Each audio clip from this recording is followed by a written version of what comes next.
This podcast is a collaboration between Costard and Touchstone Productions and the Dads from the Crypt podcast.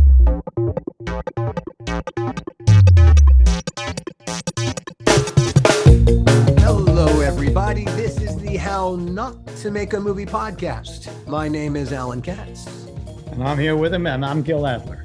And I'm so glad that Gil Adler is here with me, although it is a virtual with and not a literal with. You know, we're back in the day, we're used to working in the same room. Working in this same room is kind of odd because you're in Vancouver. I am, but West you look Vancouver. like you look like you're in the same room. I feel like I'm in the same room. But you know what I feel like doing today? You know what I feel like doing today? What do you feel like doing today? I feel like casting a movie. We're not making a movie at the moment, but I feel like casting one. And you know who our guest is today? It's funny. It's like you're casting about for something, which is the title of today's episode, Casting About, with our guest, Victoria Burrows. One of the best. Oh, Victoria, in addition to casting Tales from the Crypt and a couple of Crypt movies, Victoria, she casts every movie that Bob Zemeckis makes, and she casts all the Lord of the Ring movies. And wow, she is one of the biggest casting agents in the whole world, and she's our friend. So, without any further ado, let me haul her in.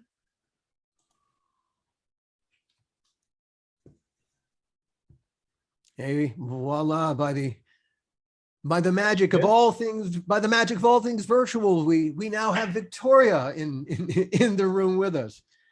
Ta-da! And scene. Oh, that we could all be in a room together. That will be, what a glorious day that will be when we can pull that off again. Yeah, looking forward to it. It is fun being in a room, working together. I mean, it's great for actors to self-tape, but when we get to see them live, it's extra special for me. You know, it's kind of weird. It's kind of the difference between a movie performance and a theatrical performance. Mm-hmm. There's a little more electricity because it's not edited. Yeah. So it's. Yeah.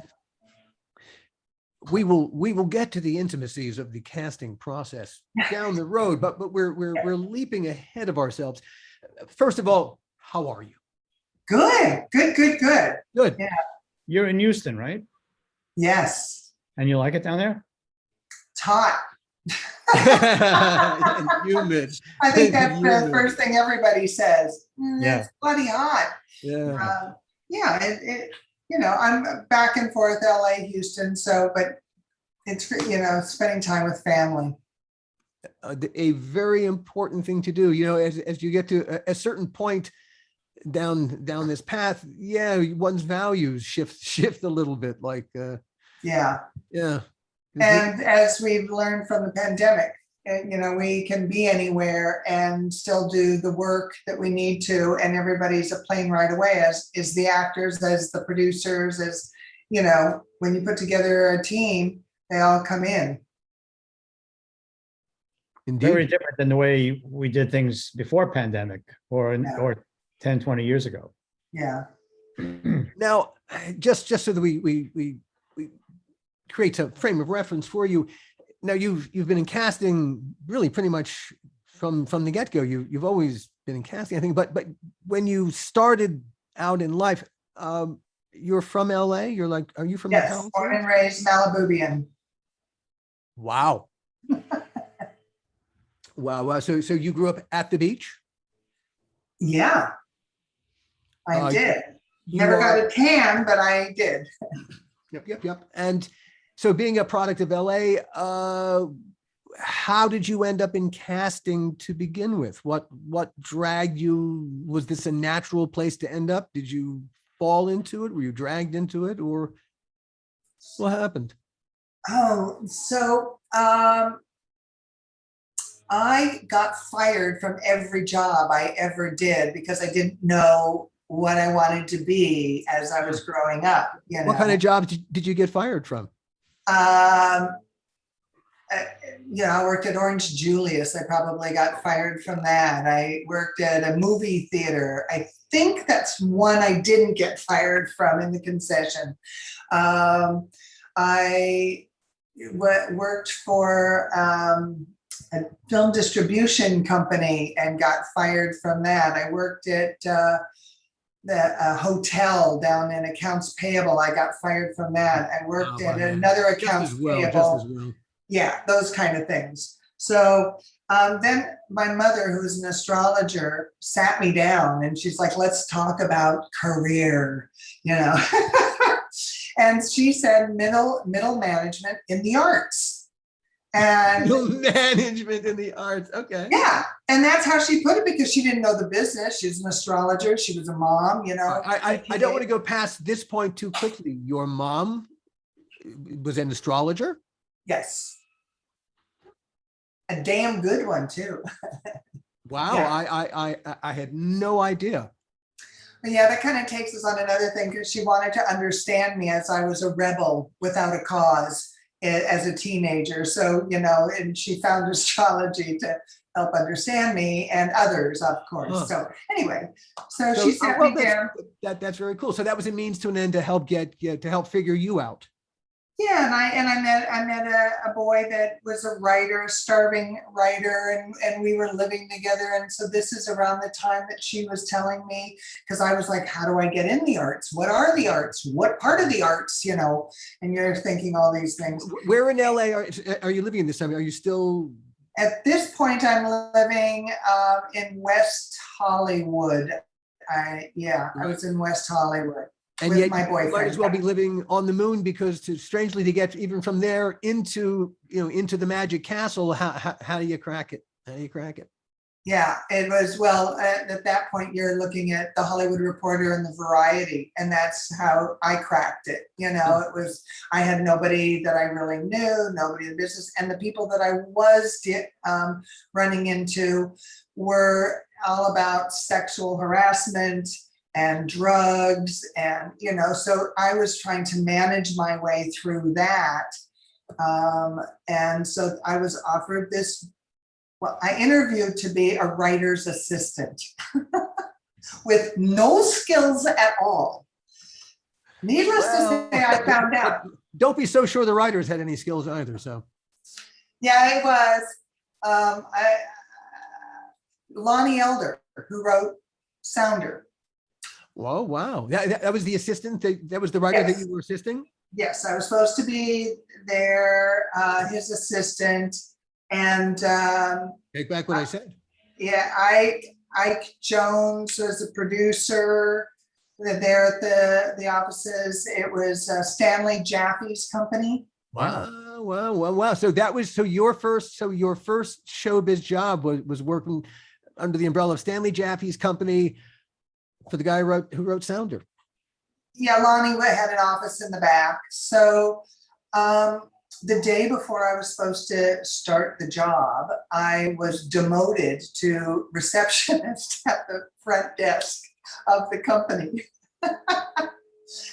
Now, we'd like to there are say reasons. we'd like to say we've added conditions and more responsibility to your job as the writer's assistant, as opposed to we got fired and I got demoted. I think it's nicer if you say they added more responsibility. I think it was other things that I wasn't willing to do. So that's why I ended up as a receptionist.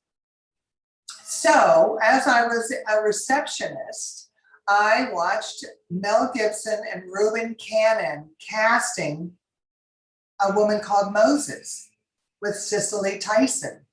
Sure. And that's where I had my aha moment going, oh, actors, I love these actors. And casting, there's no class for it. You just have to trial by fire. Yeah, but would you say that you had, for yourself personally, a literal aha moment? Yeah. Wow, yeah. That's so cool to know that you had that suddenly the clouds parted and your life suddenly had purpose. Yeah, I It mean, was really, like- a really specific purpose. It was like, oh my gosh. And so I remember going up to Mel Johnson, who was doing the casting. I'm like, what do you do? How does it done? And all of a sudden I became that little person that was like, ooh. And then that was right around Christmas time, and the holidays came up and I was invited not to return. But I saw it. Ain't that just like showbiz? So anyway, I went, ooh, so I started looking in the trades, and that was the middle management. You know, there's the producers who I had brought the talent ideas to, and then I'm that middleman in between them. So it felt right. And I pursued it, and I did not get the job with Ramsey King when I first interviewed with him. And 6 months later, the job came up again, and I talked my way into meeting him again. And I walked in there and he said, I've met you before. And I said, I guess I'll keep coming back until I get it right. And then I called later and said that I'll work for free until I find somebody. And at that time he said, well, I don't want a casting director, I want an assistant. And I went, that's exactly what I want to be. Just ask In Sammy my career. Yeah. Just call Sammy Jaffe, he'll tell you. So Wow. anyway, he said, we'll start tomorrow. I walked in the next morning and the girl says, now you're starting to stalk us, you got to leave. And I went, no, he's hired me. And that was the beginning of my career. But that's a great story, Victoria. It's a study in persistence and perseverance. But you know, because you had the vision, you had that. There's no choice but to do that. It's when that hits you and you have the energy. It's like I would be excited to go in early and leave late, and that's when the Xerox machines did one sheet at a time most of the time, and you're making scripts and agents were coming into your office and pitching their actors for your show, and I would watch all this and it was exciting. But the perseverance comes through. I mean, in our business, in almost any area you go into, it's all about that perseverance. Yeah, I agree. Because we spent a lot of nights, cursing, but still wanting to, be there and get it done. In the first season of the Tales from the Crypt of the Hell Not to Make a Movie podcast, we did tell the story of how you guys, Victoria and Gil, worked together for the first time. Let's recreate that moment. Well, I was looking to be a writer's assistant. Sorry. What was the project, Gil? It was up the when Gil and I first started, when we first met. Was that Up the Pentagon? Up the Pentagon, and Barbara Clayman was the casting director and I was the associate. Right. And I just had such a blast with Gil. He was so cool. He was so accessible. So, I mean, you were just awesome, Gil. It was just so easy to work. You wanted to deliver. And Barbara was like, yeah, she's this old battle. Like she was kind of old and sassy, and she was onto so many things. And God, I love her too. But yeah, everybody has their style. So he must have remembered me, because when I was at Green Epstein sitting in the office, I remember it vividly. Gil calls me up and said, hey, so I had this little project for you to read.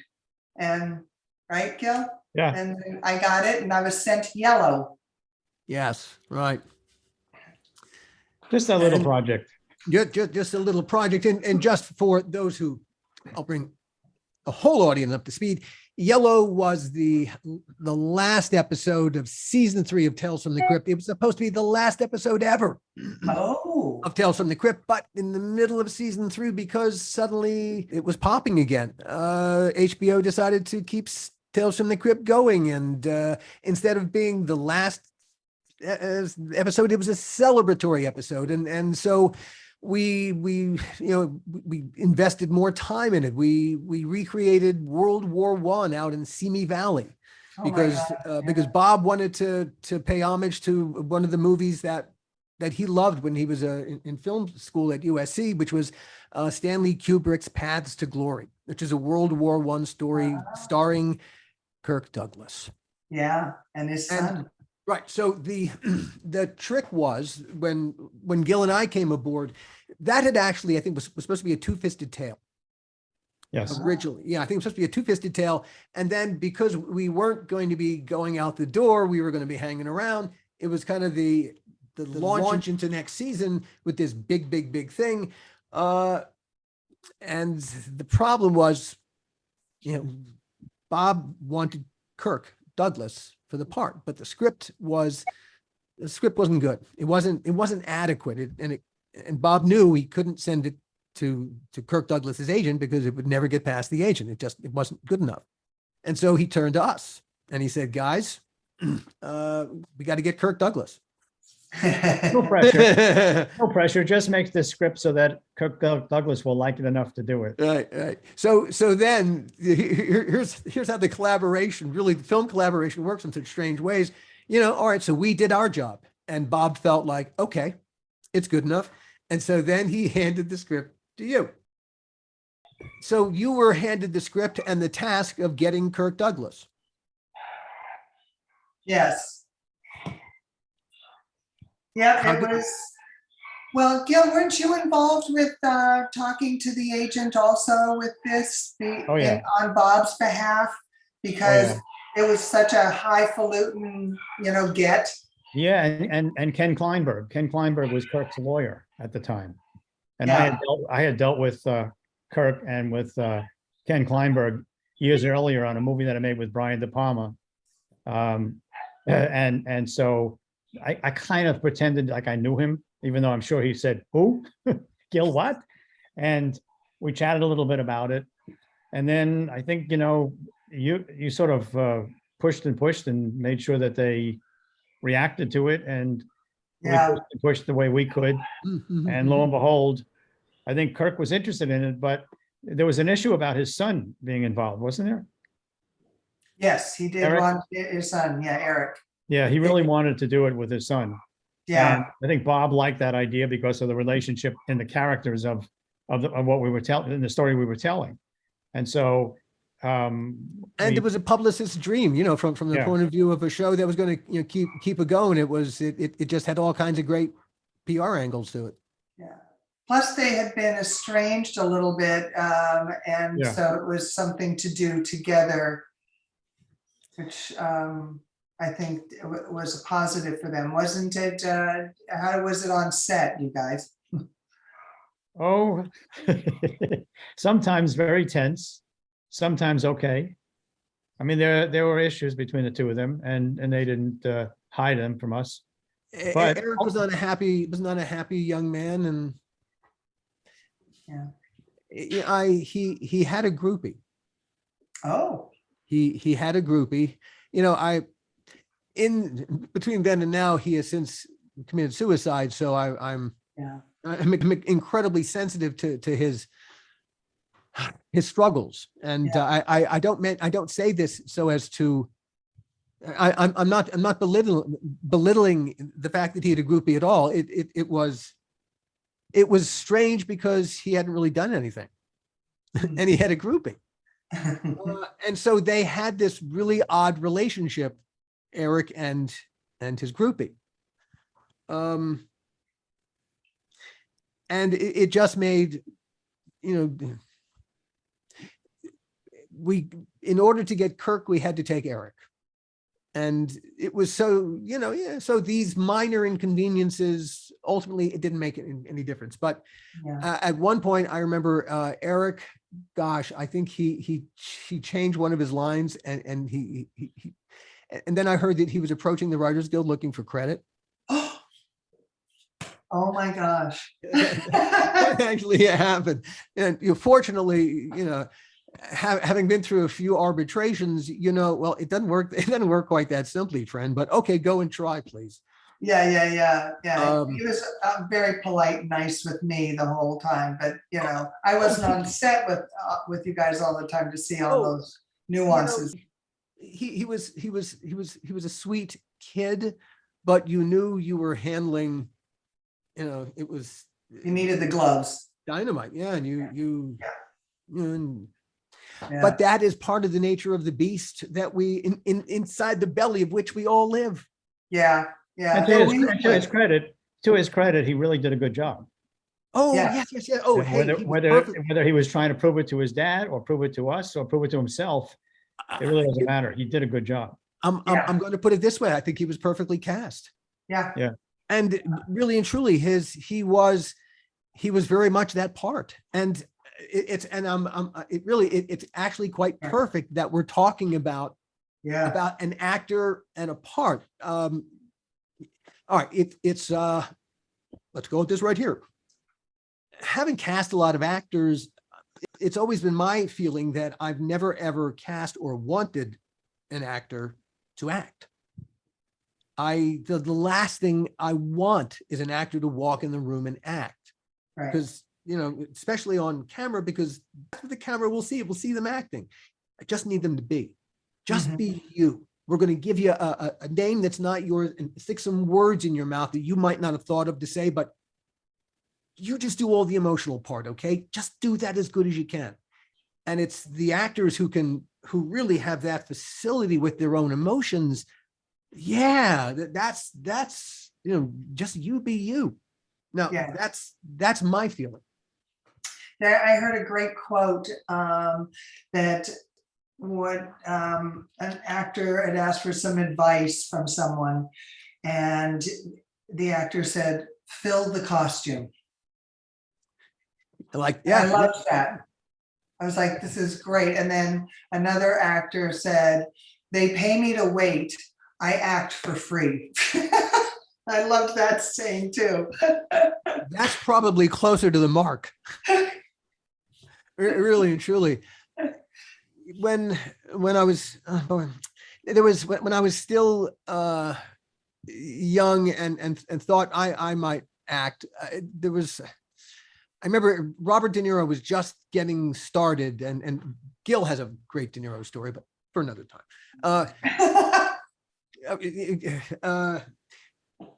De Niro, I was told, and I had it in my head, his objective was when he knew what his character kept in his left front pants pocket, he was ready to go. Wow. Which I thought was, really, really an interesting way for an actor to work, to never mind what they're going to say. It's to have that kind of intimacy that they know what that particular guy would keep in his pocket. What was wrong with what was in his right pocket? Well, now you'd have Such a to Gilism.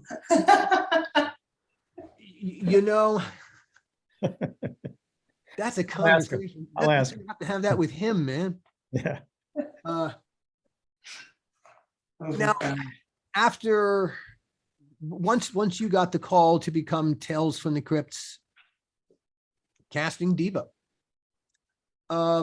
Luckiest girl in the world at that point. You guys made it happen. I so am grateful forever. It was such a fun show to do because everything and anything was possible. Yeah. Well, and what the difference was, you had a lot of directors coming and going in very short amount of time. We were doing it every 5 days, and casting and setting up sets and stuff. But what I admired about what you guys always accomplished, which you never came from a no place, you came from a solution place, so that everybody won. And there's those producers and that you deal with that come from no and first, and and then you guys were always like, let's see what we can make happen. Let's see what we can do. There's a huge difference in that working environment. Well, at the end of the day, one can always rewrite oneself out of it. You might not like how the rewrite solves the problem, but you can rewrite your way out of it. So there's Yeah. always a solution to the problem. But you also have to be willing to do that. And you have to Yes. have, an acceptance by the director, the actors, et cetera, et cetera. So it's not just a process of, okay, I'm going to rewrite it. It's a process of, okay, I'm going to rewrite it. And what do you think of this? And what do you think of that? And then it might require yet another rewrite. Yeah, but it's a rewrite toward it's towards Yeah. solving the problem. It's not just not spending the money Right. or it's because that doesn't necessarily solve the problem. You still got to tell the story. Right.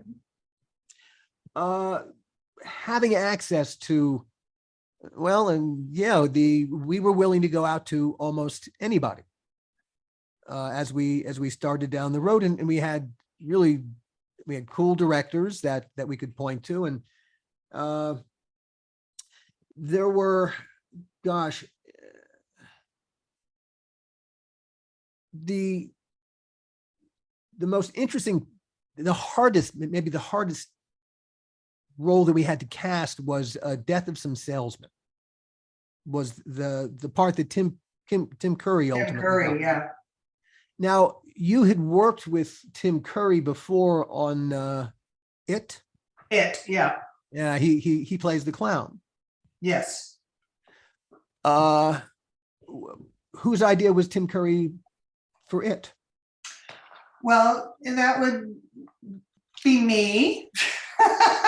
Because you're coming up with the ideas, and again, middle manager, you're pitching it to your producers and your director. So it ended up, he was on quite a list, and then you have to get the approval from the network and stuff like that. But he became the everyone liked him idea. And it was just exciting because he came out of film, so it was like a really exciting get. Yeah. But what makes you a terrific casting director is you have not only an eye, but you have the passion, because as suddenly ding, ding, ding, oh, now it all makes sense.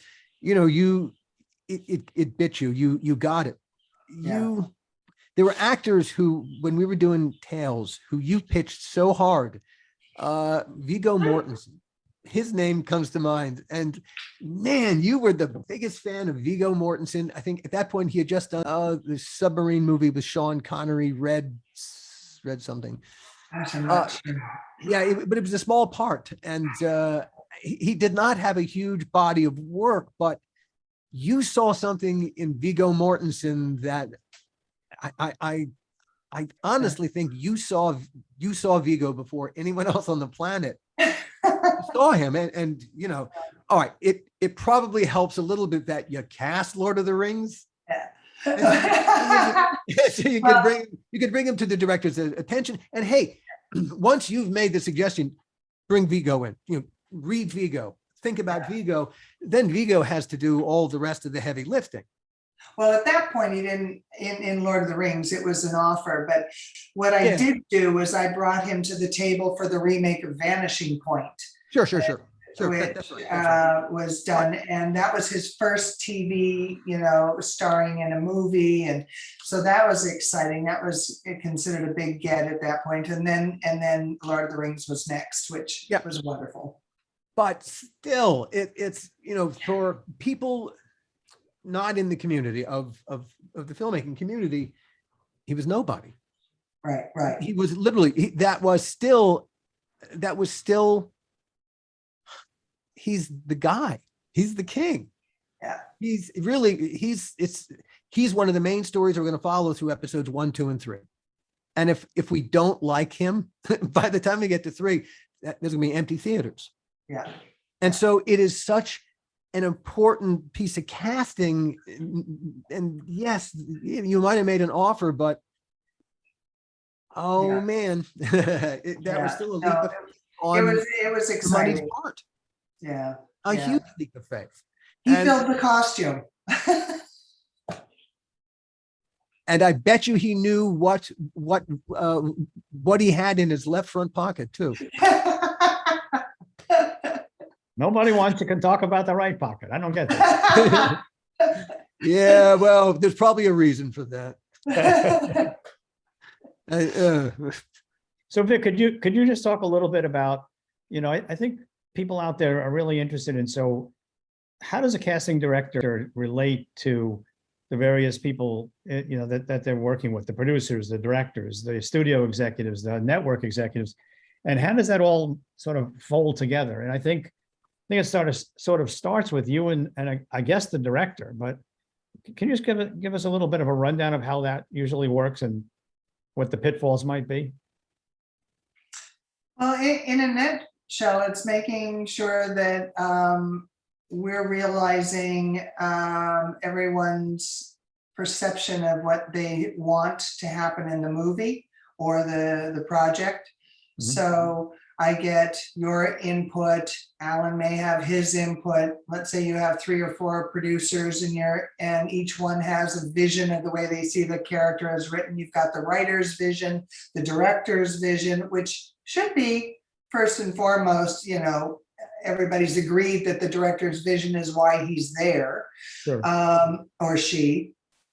And then with all that information about the way they see the characters, and the studio may say, well, we need to satisfy it with a name, and that can be television or film. Our job is to go out there into the community and find out who's available, who's interesting, who wants to do it. And hopefully, which we had happen on Tales from the Crypt, if you cast 2 people, they aren't ex-boyfriend and girlfriend that have an issue. Yikes. Which we did have. Oh my God. So it's us doing that kind of groundwork and creativity, and then also bringing in our own vision, and sometimes pitching it to you guys to say, hey, we've been looking here, but take a look at this. And that's the fun part for us. And then, you guys make the ultimate decisions. Did we hire an ex-boyfriend and ex-girlfriend to work together Yeah. on Tales? Yeah. Who were those people? I was actually on that show. Who did we hire? Wait a second, do I have the, oh darn, I don't have the picture here. It was Mark Dacascos and Stoney Jackson. They were in the show, and I've got to remember her name. And I'm so sorry for that in the background. I will look it up, and I'll drop that in. We'll add Yeah. that. Margene Holden. Um, Margene Holden, and it was when they were doing the boxing. It was the cage Wayne fighting. Newton. It was John Harrison's episode. Oh gosh, by director.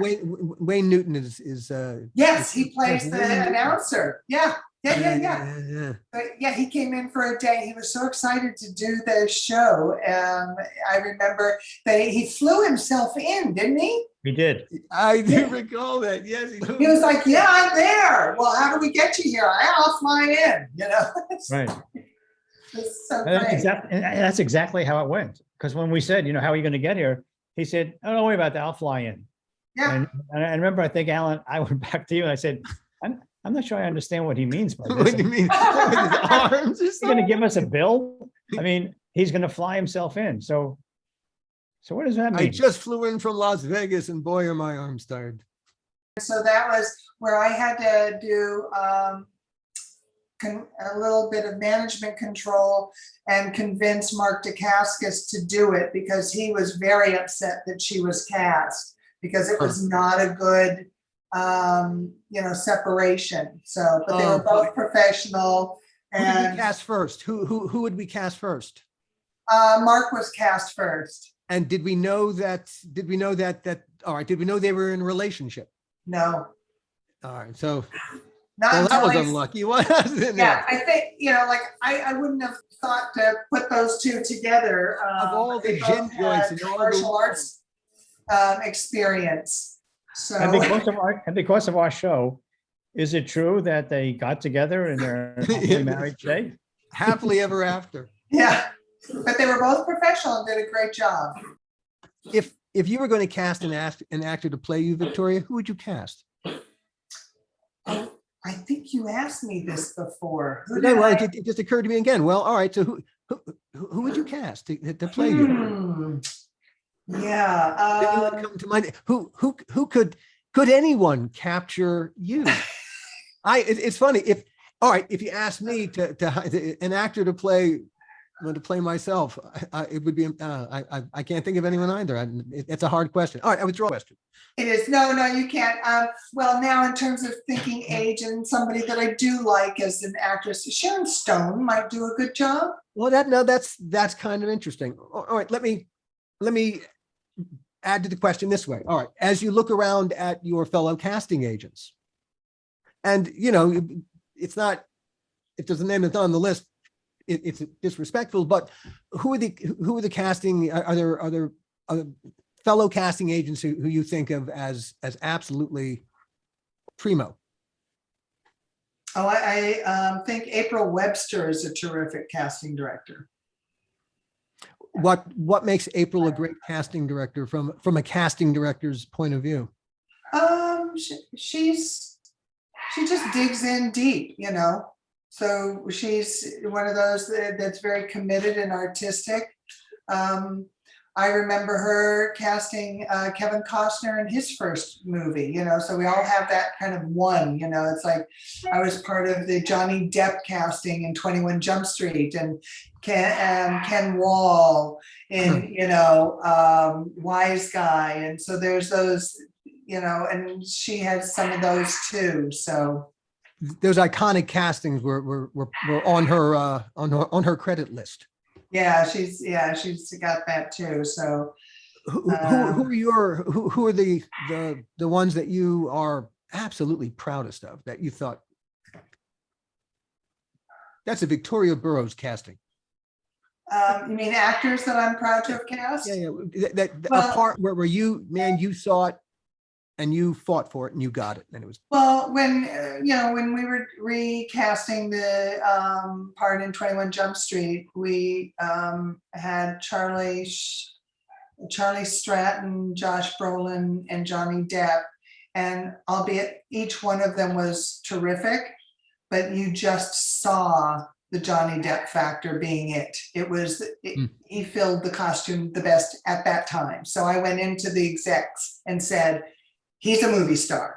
And it was just, it was almost like I didn't even think, it just came out, I knew Vigo was special. And I was really excited to bring Kelly Riley to Flight with Denzel Washington. And now she's on Yellowstone, Right. And she's working with, Bob again. And, so that there's. Now you do pretty much all Bob's movies. You just did Pinocchio. Yes, that with was Bob. good. Yeah. Thoughts about casting Pinocchio? Well, I'm proud of our cast because, that was kind of in pandemic, and we cast it from my front porch. So it was like the office would come, and we would, we had actors, putting themselves on tape. And is this your front porch in Houston or your front porch in LA? In LA, Cool. At Venice Beach. Cool. So yeah, we found a Stromboli out of Italy, so we were able to cover our lead boy Pinocchio was from England, and so was our little ballerina girl. I think it was her second acting job.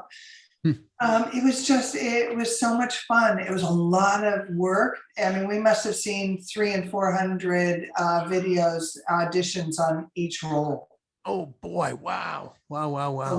Because again, you need to cover the bases so that everybody feels good about the choices, and so that was it was a feel good. And adding the diversity factor,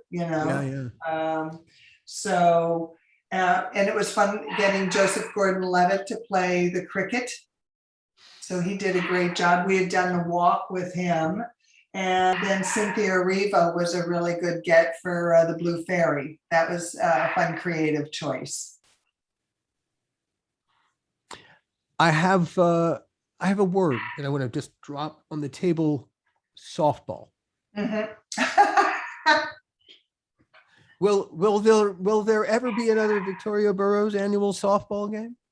There probably will be, but I'm just not sure how soon.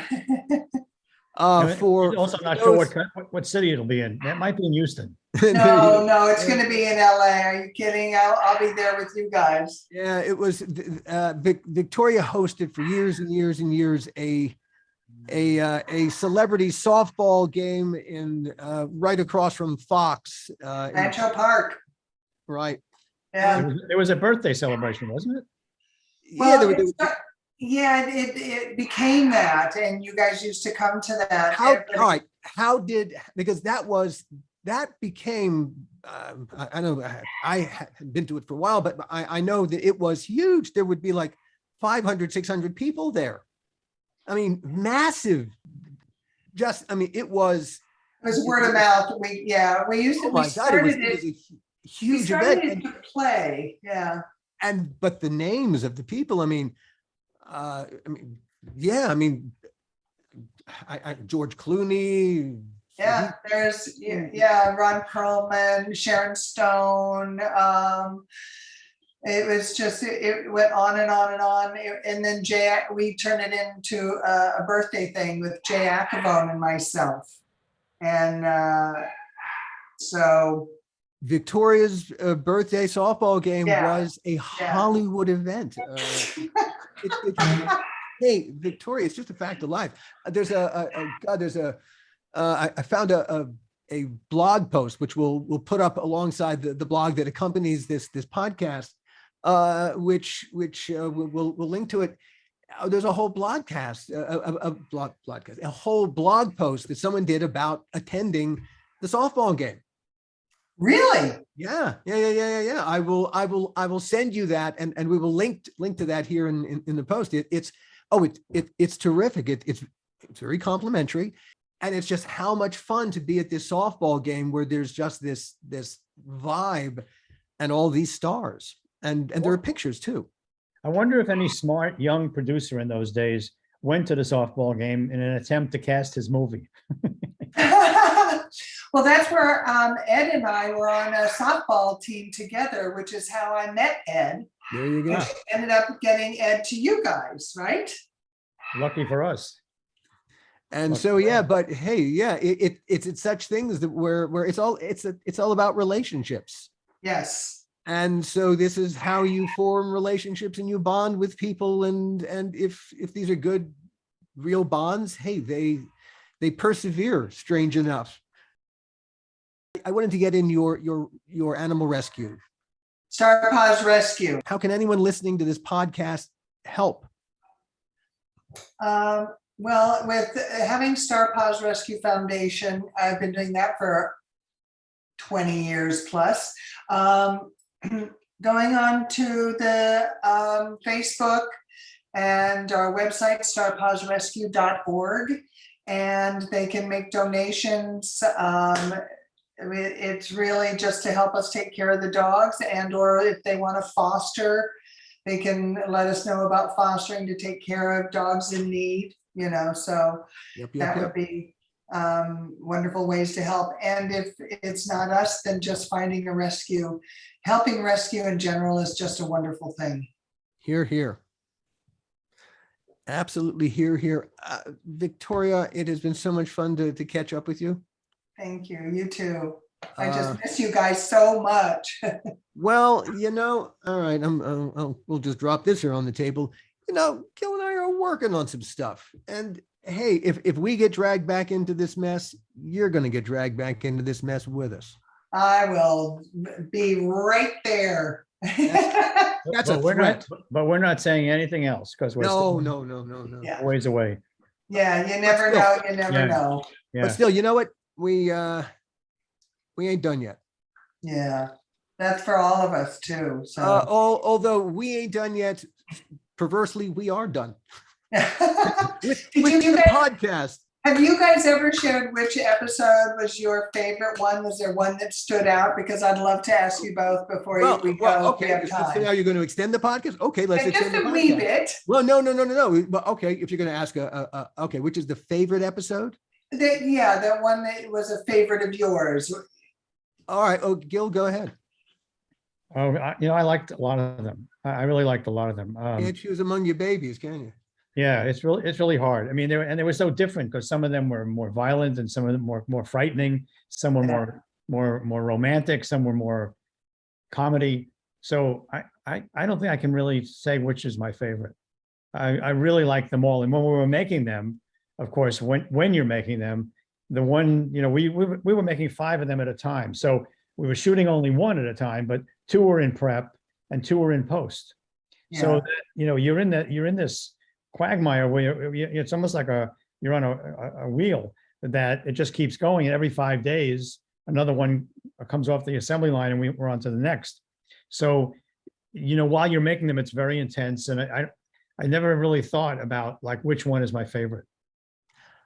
I have moments from a lot of different episodes that are favorite moments. Yeah, that's good. The sex scene in Death of Some Salesmen is just the way that the two of them, both Ed Begley Jr. and Tim Curry, played that scene. It's everything Tales from the Crypt that we wanted it to be. It was so twisted and dark and awful and so much fun.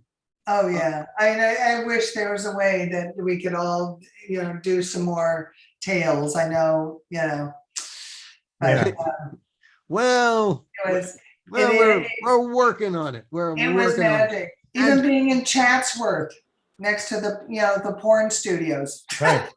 We'd have to shoot it there just for old time's sake.